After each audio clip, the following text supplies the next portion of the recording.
We got the money right for an Easter Hostler shift.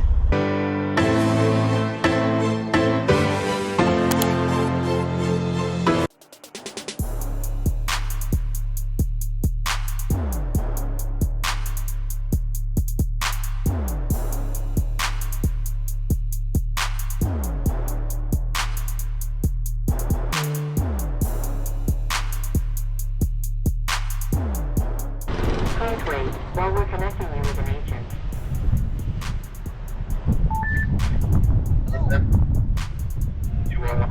Hey, I'm coming in on 43LY. Make sure you're westbound at all times. Please respect the speed limit. You're all checked in. Have a good day. Thank you.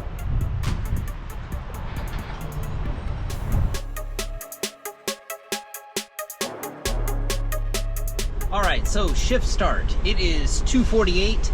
I right now used 102.2 gallons of fuel. I'll check in on that number when this thing ends. This one kind of came out of the blue. We spent some time with my family today, went over. My niece had us over for breakfast. She's got 2 little boys. Got to see my other niece's little girl. Just hung out with the family and just really wasn't planning on working and was sitting there. I was actually working on a video on my couch. Lou's sitting in my lap. Amazon's calling me, and I get on the phone and they're like, we need a Hostler down at San 3. It's funny, I was talking to a guy the other day about, you know, he was not having good luck. Again, what up, Jamal Nichols? Been on my mind lately with them calling me so much. They, you know, once they identify you as somebody who's willing to play ball, you'd be surprised how much they call. I actually didn't receive an email saying shuttle Hostler request. Had I received one, I for sure would have jumped on it, but I like the fact that they reached out to me. I'm not saying that in like a bragging way or anything like that. You have to establish yourself as like, for your area, like, hey, this guy always says yes, or this guy always answers his phone, just something. But I'm tickled that they called me. Kind of haggled on the price a little bit. The woman on the phone was telling me that they're trying to get it down to 70 an hour, and you know, I may be bad at like negotiating, but when somebody asks me what's my lowest rate, I will give them that. And you know, I've always done this for $100 an hour. I know I've had some comments in the past like, where do you get off charging that, or this kind of stuff, and really Amazon kind of said it for me. If you go back to my very first video, when I was brand new at all this, they used to send out Hostler requests for $100 an hour. I felt that was fair, and I've always just stuck with that. Over the time, I've seen them kind of reduce it down to 90. I still ask for, and I still get 100. I've seen them go down to 80. I still ask for and get 100. Same thing with 70. And it was funny today. She was like, we started at 70, and she was to 95, and she said, can you do it for 95? And I made my daughter almost like spit out her drink laughing. I was sitting on the couch. I'm like, come on, it's Easter. And I ended up hanging up, and she ended up doing it. She agreed to it. But my daughter's like, I've never heard you talk to somebody like that before. And I'm like, welcome to, said, I'm becoming a trucker. I said, welcome to Todd 2.0. But anyway, I just made her laugh. But yeah, happy I got it for 100. Really, and something like this would only do it for 100. I know their argument is like rates have come down, and if they can find somebody to do it for cheaper, that's fine. I'm not hating on that person. I'm not hating on them. My issue with this is more like a job, and the job hasn't changed. They still want me to do the same thing. And again, if they can find somebody to do it for cheaper and they go with them, that is absolutely fine. I have my lowest rate. When they ask what my lowest rate is and I say 100, I stick to that. And if I don't get it, I don't get it. I'm okay with that. But just starting this thing up now. Got some work I need to do tonight. I need to clean my glass, my front windshield. I've got a couple of, I think one bird and one bug decided to bless me. And it's March 31st. I brought them with me. I need to put the new tags on my truck. I've paid for them. I've had the stickers for like 2 weeks. I got them from the apportion plate people. I just have failed to put them on the truck. And I know tonight at midnight, they would in theory they would be expired. Not in theory at all. So I've got to get those on the truck. But yeah, technically it starts up here in 8 minutes. Got the handheld, got the walkie-talkie. I'm ready to go, and let's get it on.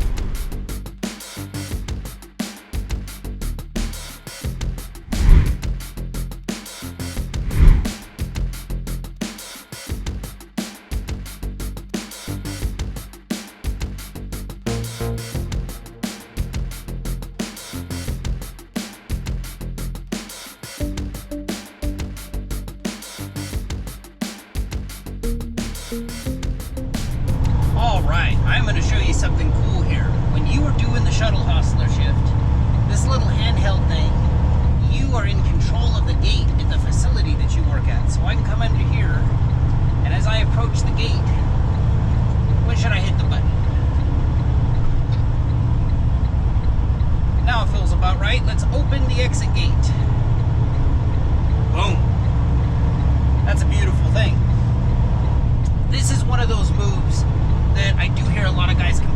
not really online, but like when I'm actually doing the Hostler shift at a facility, you know, I hear from some guys. I'll be paired up with a guy, and they'll be like, "I thought I was just going to be working in the yard," and they're asking me to take trailers to a sister facility. You got to keep in mind with these shifts, the shift is called a shuttle hostler. The hostler part of that is you're the yard jockey. You're staying in the yard. The shuttle part of that is what they're asking me to do right now. They've got a trailer over at Sand 3 that they need taken to Sand 5. Now, and it's usually to a sister facility. The only way you're going to find out what facilities they have them take you to is to do one of these. It's always been 100% of the time, no exception, Sand 3 to Sand 5. I see this as like part of the job. Now, I understand the argument that like historically, right now, this move I'm doing, I haven't seen one in a while, but I mean, in 2023, this was minimum a $200 move. Let's see if I'm going to get the light. Yep, I'm going to get the light.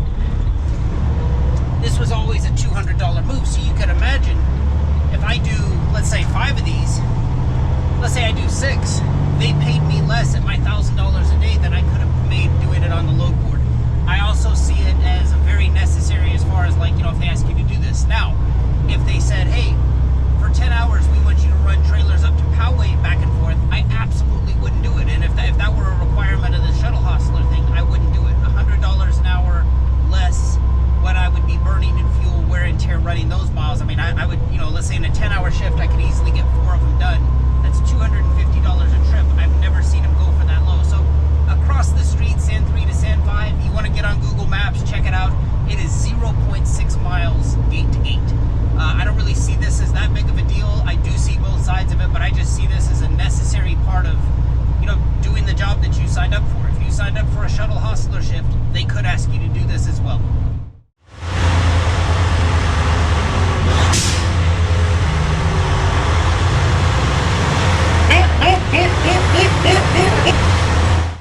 Man, so halfway through my shift, it's about 8 o'clock. I figure I'd do a little check-in here.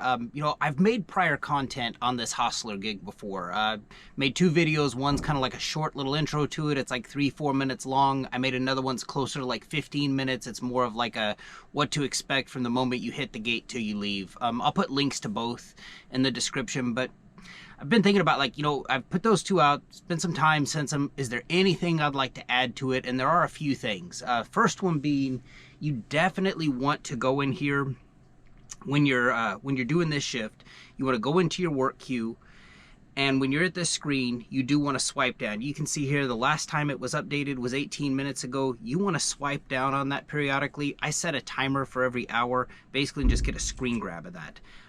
What that does, and the reason I do that, there was one time, this has happened once, where I had a Hostler gig, showed up to the gate, worked the whole shift, 10 hours later go to check out, and I found out it was canceled. The problem with that is, and I'll tell you the shortcoming I was doing, I wasn't staying on that screen at all, wasn't even checking that screen at all.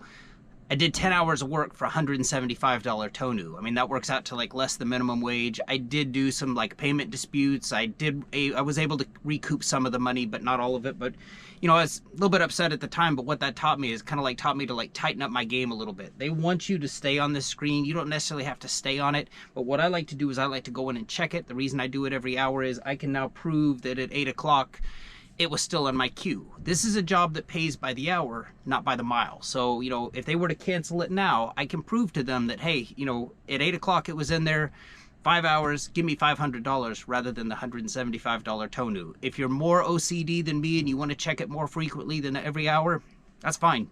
I just go in there, I get one screen grab every hour that shows the little refresh that I did it, and that way I'm covered. Again, that only happened one time, but it did really cause me to tighten up my game a little bit. The other thing comes down to work. I've done well over 100 of these Hostler shifts. Half the time, I've been the only third-party driver there. The other half the time, I've been paired with like 1 or more drivers. I'm not going to tell you how to do your business. I'm not going to tell you how to work. But if you want to get like callbacks on these, my advice to you would be to work. Speaking on the half of the time that I've been paired up with another driver, or 2 or 3, you'd be surprised how many people show up to this shift and see it as like, hey, I can just go sleep in the truck. Again, not here to tell you how to do your business. That's on you. But when you're paired with somebody like that, like ideally how this thing's supposed to go down is like, let's say you and I are doing this Hostler gig together one night. We post up in the yard somewhere where we can see one another. You take this one, I take the next one. You take that, the next one, I go. And it's just supposed to be this back and forth. Ironically, of probably the 50 times I've been paired with people, that might have happened maybe like 10 times. The other 40 times, I mean, it's just like guys will show up and they're just like, go take a nap in the back of the yard somewhere and think nobody's watching it. They are keeping track of you. They give you this little handheld computer. They know how many moves you did. And, you know, if you wake up from an 8-hour nap and you're now coming to me saying like, hey, slow down a little bit, I got to get caught up. I mean, that's not going to work. That's, you know, you got to kind of stay active and do your part throughout the whole shift. If you want to sleep, that's on you. But I mean, I've seen a lot of these guys. I've gotten calls before saying like, hey, can you come? We need you for the Hostler ASAP. And I show up at the gate and I come pulling in and they're like, man, we're so glad it's you. We had to kick a guy out of here for sleeping in his truck. And it's like, that's crazy, man. That's insane. So, you know, it's like, again, I'm not here trying to outwork you. I'm just saying like, look, you do one, I do one. You do one, I do one. And that's how the night's supposed to go. But, you know, it is definitely, I'm not trying to outwork anybody. I'm not trying to do anything like that. But it's kind of easy when your coworker shows up, your cohort, I guess. When your partner shows up and they want to sleep all night, it does nothing but make you look good, pretty much. And the last thing I'll say is definitely, I mean, you're sitting in the driver's seat of this truck. There's no excuse for not having that load board running all night. I know exactly what time I'm getting out of here. I get out at 1:30. They had a little honey of a load going from Sand 5 down to TIJ 5 and back for like $200. That starts at 2 o'clock. If I were at home, would I have booked that, driven all the way down here, paid that toll for $200? Of course not. But the fact that this one ends at 1:30, that one starts at 2, and it's literally 0.6 miles away from where I sit right now, it's a no-brainer, of course. So, you know, turn this little $1,000 night into like a $1,200 night. So that's all I got for now. I'm gonna go put the stickers on the truck, clean the glass, and see how the other half of this shift goes. All right, just hit the geo fence here at Sand 5. It is 1:43. I'm currently at 111.1 miles. So when I throw all this together, I'll figure out exactly what I did. Just trying to book in these two loads together as close as I can in time and as close as I can in deadhead. Keep that truck, trying to keep it just sipping on fuel, but just out here tonight trying to make some respectable money in trucking. I'll break everything down at the end. As always, I hope this video serves you well. Appreciate you for watching. Take care.